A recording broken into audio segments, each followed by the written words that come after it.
Alexander Zverev was one game away. Serving at 5-4 in the fifth set against Carlos Alcaraz in the Australian Open semi-final. One game from the final. One game from a shot at his first Grand Slam title. And then it all fell apart. 4 straight games lost. Match over. Nearly a month later, Zverev finally explained what happened in those final moments. Not some vague excuse about bad luck or Alcaraz playing better. Something specific. Something brutally honest. Something that reveals a truth about competing at the absolute highest level that most players never admit publicly. I played the right way, but what came after that, is the most revealing thing any top player has said about facing Alcaraz this year. The full quote is devastating in its honesty. I felt like Australia. I played the right way. I lost the match because I got tired in the end, to be very honest. I had nothing left. Nothing left. At 5-4 in the fifth set. Serving for a spot in a Grand Slam final. The moment every tennis player dreams about. And Zverev's body simply couldn't deliver what his mind was demanding. That's not making excuses. That's acknowledging a brutal reality about modern professional tennis at the elite level. But let's unpack what Zverev is actually saying here. Because I played the right way is crucial context. He's not saying he lost because of tactical mistakes. He's not saying Alcaraz figured him out or that his game plan was wrong. He's saying he executed the correct strategy, made the right decisions, played the tennis he needed to play to win. And he still lost because his body failed him. That's terrifying for everyone on tour. Because it means you can do everything right tactically and still lose to Alcaraz simply because he can maintain his level longer than you can maintain yours. That's not a gap you can bridge with better coaching or smarter tactics. That's a physical and mental superiority that no amount of strategic preparation can overcome. The match itself was extraordinary. 5 hours and 27 minutes. The longest semi-final in Australian Open history. Alcaraz took the first 2 sets, winning 6-4, 7-6-5. Then Zverev mounted one of the great comebacks we've seen at a major, winning the next 2 sets in tiebreaks, 7-6-3, 7-6-4. That's 4 hours of tennis just to get to the 5th set. 4 hours of maximum intensity against someone who's 12-0 to start the season, and in the form of his life. In the 5th set, Zverev broke early. He was up 5-3, then 5-4, serving for the match. On his own serve, needing just one hold to reach the final. And that's when his body said no. Zverev's description of what happened physically is remarkably specific. I remember in the first point of that game, I should have hit the ball much earlier, but for that, you need to move, and I couldn't. That's the moment. The first point at 5-4. He saw the right shot. He knew what he should do. His tennis brain was functioning perfectly, but his legs wouldn't cooperate. The explosive first step that's required to hit the ball early, to take time away from Alcaraz and keep him defensive, wasn't there. The physical capacity to execute what his tactical awareness told him to do had evaporated after more than 5 hours on court. What followed was predictable and painful. Alcaraz broke back to make it 5-5. Held for 6-5. Broke again for 7-5. 4 straight games. Zverev won just 2 points in those final 4 games. Not because he stopped trying. Not because he choked mentally. But because his body had reached its limit while Alcaraz's hadn't.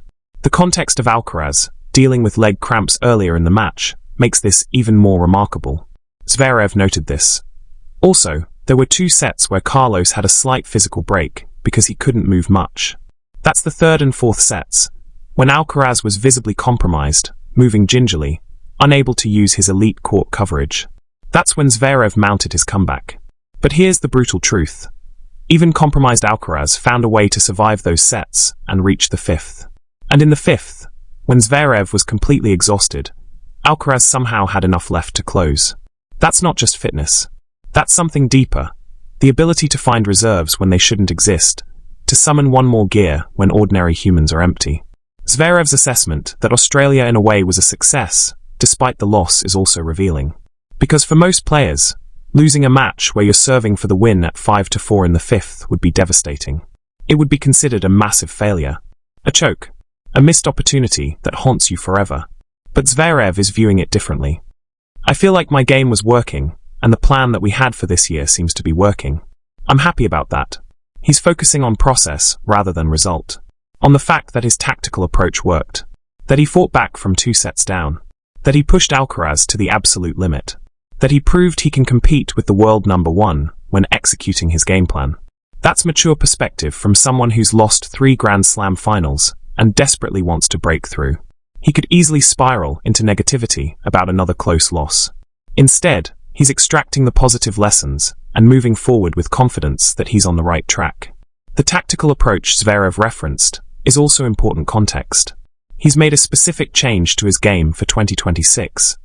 I'm trying not to win solely by being in better physical shape sometimes, but by dominating the matches. That's a shift from his previous approach of grinding opponents down through superior fitness to now trying to overpower them through aggressive shot-making. That change makes sense given what happened in Australia. Zverev spent 5.5 hours in peak physical condition, executing his game plan, and still couldn't outlast Alcaraz. If superior fitness isn't enough to beat the world number one, then you need superior aggression. You need to end points faster. You need to dominate rather than just survive. But implementing that change is difficult. Zverev's natural game is built on his movement and conditioning. He's one of the fittest players on tour. His ability to retrieve balls and extend rallies has been a core advantage throughout his career. Shifting to a more aggressive, first-strike approach requires changing instincts developed over decades. And there's risk in that shift. Because if you're trying to be more aggressive and you're not quite comfortable with it yet, you make more errors. You lose matches you previously would have won through consistency. That's the dangerous transition period where you're abandoning what worked before while the new approach isn't quite reliable yet. But Zverev seems committed to this evolution. He recognizes that beating Alcaraz and Sinner, the 2 players standing between him and Grand Slam titles, requires a different approach than what worked against everyone else. That self-awareness and willingness to change at age 28, after reaching 3 major finals with his previous approach, is commendable. The physical reality of 5-hour matches is also worth examining. Because at that duration, you're not just dealing with muscular fatigue. You're dealing with mental exhaustion, dehydration, electrolyte imbalances, blood sugar crashes, accumulation of metabolic waste products in muscles. The human body isn't designed to operate at maximum intensity for 5.5 hours. The fact that professional tennis sometimes demands this is almost absurd from a physiological perspective. And the players who thrive in these situations aren't just fitter than others. They're managing nutrition, hydration, recovery between points, mental energy expenditure, in ways that allow them to maintain performance when others can't. Alcaraz clearly has mastered these aspects at an elite level. Zverev, despite being exceptionally fit, hasn't quite reached that same level of performance sustainability in the longest matches. That's partly why Zverev's comment about having nothing left is so significant. It's not an excuse. It's data. It's identifying specifically what the limiting factor was. Not tactics. Not mental strength. Not shot quality. Physical capacity. And once you've identified the problem, you can potentially address it. But can Zverev actually improve his 5-hour match fitness at age 28? History suggests it's difficult. Physical peaks typically come in mid-20s for tennis players. Zverev is past that point. While he can maintain fitness and even make incremental improvements, making a dramatic leap in his ability to sustain peak performance for 5+ hours is unlikely. Which means if Zverev can't improve his fitness enough to outlast Alcaraz in marathon matches, he needs to ensure matches don't become marathons. He needs to impose his will earlier. Needs to win in 3 or 4 sets rather than reaching 5th sets. That requires the more aggressive approach he's trying to implement. The mental aspect of this loss is also significant, because Zverev has now been in multiple positions to win Grand Slam titles and come up short. The 2020 US Open final, where he was up 2 sets to love against Dominic Thiem and lost. The 2024 French Open final, where he lost to Alcaraz. And now this Australian Open semi-final, where he was serving for the match and couldn't close. That pattern could easily become a mental block. The belief that you can't win the big one. That something always goes wrong when you're close. That the tennis gods are conspiring against you. Many players have let that narrative take hold and never won a major as a result. But Zverev seems to be fighting against that narrative. By framing the Australia loss as a success in terms of process, by focusing on what worked rather than what didn't, by maintaining belief that his game plan is correct, he's preventing the psychological spiral that would doom his future chances. The larger question is whether any player can consistently beat Alcaraz right now. Because Zverev's experience suggests that even when you play the right way, even when your tactics are working, Even when you push him to the limit, he finds a way. That's what champions do. That's what separates the Big Four from everyone else in tennis history. They found ways to win matches they shouldn't win, from positions where victory seemed impossible. Alcaraz is demonstrating that same quality. Down 2-0 against Zverev, dealing with cramps, facing her opponent serving for the match, most players lose that situation. Alcaraz won. That ability to summon something extra when everything is on the line is what makes him potentially an all-time great, rather than just a very good player. For the rest of the tour, Zverev's honest assessment is both encouraging and discouraging. Encouraging because it suggests Alcaraz is beatable if you play the right way. Zverev proved that his tactical approach works. Others can learn from that and apply similar game plans. But it's discouraging because even playing the right way apparently isn't enough if you can't maintain that level for 5+ hours against someone who can. That puts enormous pressure on players to finish matches quickly against Alcaraz, to win in straight sets, or at most 4 sets. Because if you let it reach a 5th set against someone who's demonstrated exceptional 5-set credentials, you're probably going to lose unless you have truly exceptional fitness yourself. The upcoming tournaments will be interesting to watch. Zverev is back competing in Acapulco, his first tournament since Australia. He won his opening match against Corentin Moutet in straight sets, showing that the loss hasn't broken him mentally. He's still playing well, still competing with confidence. But the real test will come when he faces Alcaraz or Sinner again. Will he be able to implement his more aggressive game plan effectively? Will he be able to dominate matches and end them quickly rather than grinding through 5-hour marathons? Can he prove that the process improvements he's made translate to better results against the absolute elite? The coaching dimension of Zverev's evolution is also worth examining. His team clearly identified that his previous approach, superior fitness and consistency, wasn't enough to beat the absolute best. That realization must have come from extensive analysis of his losses to Alcaraz, Sinner, and Djokovic over the years. The pattern would have been clear. Zverev competes well for long stretches, but ultimately can't maintain peak performance in the decisive moments. That analysis led to the strategic shift toward more aggressive tennis. But implementing that shift requires changing muscle memory, tactical instincts, and risk tolerance that have been ingrained over 2 decades of professional tennis. It's not just about deciding to hit harder or come to net more. It's about trusting those decisions in pressure moments. About being comfortable with increased variance in exchange for potentially higher peaks. The pressure of being 28 and still chasing a first Grand Slam also adds urgency to this evolution. Zverev doesn't have another 5 years to gradually develop a more aggressive game. His physical prime is now. His window to win majors is potentially narrowing as younger players like Alcaraz and Sinner establish dominance, and as Djokovic continues defying age. The urgency to figure this out is enormous. There's also the financial and legacy dimension. Zverev has earned over $40 million in prize money and has lucrative endorsement deals. He's successful by any normal measure. But in tennis history, players are remembered for Grand Slam titles. 3 major finals without a victory puts him in company with players like Andy Roddick and David Ferrer. Great players who couldn't quite break through. That's a respectable legacy, but not the one Zverev wants. The comparison to other players who changed their games to win majors is instructive. Stan Wawrinka figured out how to beat the big 3 by increasing his aggression and accepting more risk. Andy Murray added offensive dimensions to his defensive game. Dominic Thiem developed the mental toughness to close out big matches after years of falling short. All of these evolutions took time and came with setbacks before achieving breakthroughs. Zverev is attempting something similar. The question is whether he has enough time to complete this evolution before his physical capabilities decline. The next 12 to 18 months will probably determine his Grand Slam legacy.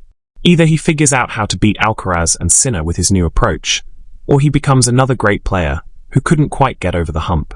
The broader implications for men's tennis are also significant. Because if Zverev, who's number 4 in the world, who's made 3 Grand Slam finals, who has the fitness to compete in 5-hour matches, can't beat Alcaraz even when playing the right way, what chance do players ranked 5 to 20 have? That's a discouraging thought for everyone else on tour. It suggests that the gap between Alcaraz/Sinner and everyone else might be larger than the ATP rankings indicate. Rankings are based on accumulated points over 52 weeks. But at any single tournament, the gap in actual win probability might be enormous. Alcaraz might have an 80 to 90% chance of beating anyone outside the top 3 on any given day, regardless of rankings. That kind of dominance changes how the tour operates psychologically. Players start playing for second place when Alcaraz and Sinner are both in the draw. The real competition becomes who can make the deepest run before losing to one of them. That's not healthy for the sport long-term because it reduces suspense and competitive tension. But it also creates massive incentive for other players to figure out solutions. Prize money is concentrated at the top. Legacy is determined by major titles. Commercial value depends on winning big tournaments. Everyone has motivation to solve the Alcaraz problem. Zverev's honest analysis of what went wrong in Australia might actually help other players by identifying the specific challenge. You need to either outwork him physically over 5 hours, or you need to dominate early and prevent the match from reaching that stage. The physical training implications are particularly interesting, because if the limitation is 5-hour performance sustainability, that's actually something that can be trained. Endurance sports have developed sophisticated approaches to improving performance in ultra-long efforts. Tennis could borrow from marathon running, cycling, triathlon, sports where sustaining effort for 4 to 6 hours is the norm. But tennis is different because it's not steady-state effort. It's repeated maximum bursts with incomplete recovery. That's much harder to train than steady-state endurance. You can't just run miles or ride bikes to prepare for 5-hour tennis matches. You need tennis-specific conditioning that replicates the actual demands of the sport. Some players are doing this. They're extending practice sessions to 3 to 4 hours to simulate tournament conditions. They're playing practice sets with shorter rest periods than official matches to build capacity for sustained effort. They're using sports science, lactate testing, VO2 max assessment, heart rate variability monitoring, to optimize training stress and recovery. Zverev presumably has access to all of these resources. His fitness team is world-class. But even with optimal training, there are genetic and physiological limits. Some people's bodies are simply better designed for sustained maximal effort than others. Alcaraz might have natural advantages in this domain that Zverev can't overcome no matter how well he trains. The mental component of 5-hour matches is also significant and often underappreciated, because the physical fatigue creates mental fatigue. Decision-making slows down. Focus wavers. Negative thoughts intrude more easily. And the mental energy required to maintain tactical discipline and emotional control for 5 hours is enormous. Sports psychologists work on exactly this, building mental endurance that matches physical endurance. Visualization exercises, mindfulness training, cognitive strategies for managing fatigue and adversity. Zverev likely works on these areas. But again, some players are naturally better at this than others. Alcaraz's ability to stay mentally sharp and make good decisions, even when physically exhausted, is exceptional. The tactical adjustments available to Zverev are also limited. Because he already identified the right tactics, his game plan was working. The problem wasn't strategy. It was execution capacity when fatigued. That's much harder to fix than tactical errors, which can be corrected through coaching and video analysis. You can't coach someone to have more energy at 5-4 in the 5th set. You can teach them to manage energy better throughout the match. When to conserve, when to press, how to maximize recovery between points. But ultimately, energy is a finite resource. When it's gone, it's gone. And Zverev's ran out before Alcaraz's did. The nutrition and hydration strategies are also relevant. Professional tennis has become sophisticated about fueling during matches. Players have precise protocols for when to consume what types of carbohydrates, electrolytes, caffeine. They work with nutritionists to optimize energy availability throughout long matches. But even with perfect nutrition, there are limits. The body can only process so much fuel during exercise. The gut can only absorb so many carbohydrates per hour. Beyond certain durations, you're running on depleted glycogen stores and accumulated fatigue, no matter how well you fuel. That physiological reality might have been what Zverev hit at 5-4.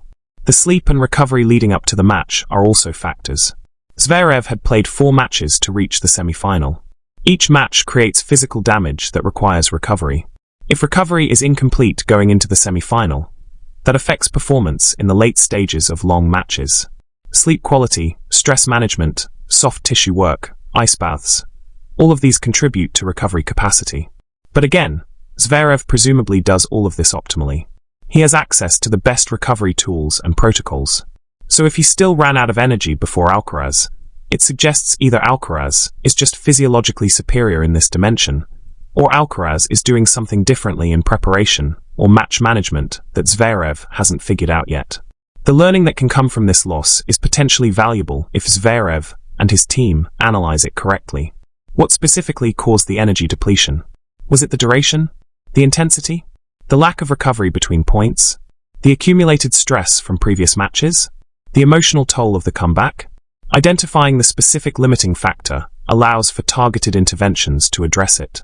If it's duration, then training needs to emphasize extended efforts. If it's intensity, then training needs higher peaks.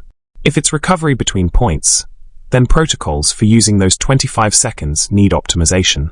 If it's accumulated stress, then tournament scheduling and recovery between matches need adjustment. All of these are addressable if properly identified. Zverev's public acknowledgement of the specific failure, "I had nothing left," suggests he and his team are doing exactly this analysis. They're not pretending it was something else. They're confronting the actual limitation. That honest self-assessment is required for improvement. The question is whether improvement is possible at this stage of his career. Zverev has been a professional for over a decade. His physical systems are well established. Making fundamental changes to energy systems at age 28 is much harder than at age 21. But it's not impossible. Players have made physical transformations in their late 20s before. It just requires exceptional dedication and usually some innovative approaches. The alternative is that Zverev accepts his physical limitations and doubles down on the tactical evolution, becoming so much more aggressive that matches don't reach 5 hours. If you can win in straight sets or 4 sets max, you never hit the wall that cost him in Australia. That might be the more realistic path, given age and physiological constraints. But that tactical evolution carries its own risks. More aggression means more errors. Higher variance means more surprising losses to lower-ranked players. Zverev might find himself losing in earlier rounds more often, even as he occasionally beats top players. Whether that trade-off is worth it depends on how he values consistency versus peak performance. Those questions don't have answers yet. But Zverev's willingness to be honest about what happened in Australia, to identify the specific limitation rather than hiding behind vague excuses, suggests he's approaching the problem intelligently. He knows what he needs to improve. He's working on specific tactical changes to address it. And he's maintaining the mental strength to keep believing he can break through. Whether that's enough to actually win a Grand Slam against the current version of Alcaraz remains to be seen. But at least Zverev is being honest about the challenge. At least he's identifying the real obstacles rather than pretending they don't exist. And at least he's evolving his game to try to address those obstacles, rather than just hoping things will be different next time. The tennis world will be watching Zverev's journey closely, because his struggle represents the struggle of an entire generation trying to break through against Alcaraz and Sinner. If Zverev can figure it out, if he can bridge the physical and tactical gap, he provides a blueprint for others. But if he can't, despite his talent and resources and dedication, it suggests the gap might be unbridgeable for anyone not named Alcaraz or Sinner. That's the stakes of his evolution. I played the right way, but I got tired in the end. That's the truth about competing against Carlos Alcaraz in 2026. You can do everything right and still lose simply because he's physically and mentally capable of maintaining excellence longer than you can. That's not a problem with an easy solution. That's the nature of facing someone operating at a historically dominant level. And for Zverev and everyone else chasing their first Grand Slam title, that's the mountain they have to climb. What do you think? Was Zverev's loss more about his own physical limits or Alcaraz's exceptional ability to find another level? Can his more aggressive approach actually help him beat Alcaraz in the future, or does he need something else? And is being tired in the end just inevitable against someone like Alcaraz? Or can players actually train to match his endurance? Drop your thoughts below. Subscribe for more analysis of what it takes to compete with the absolute best in tennis. See you in the next one.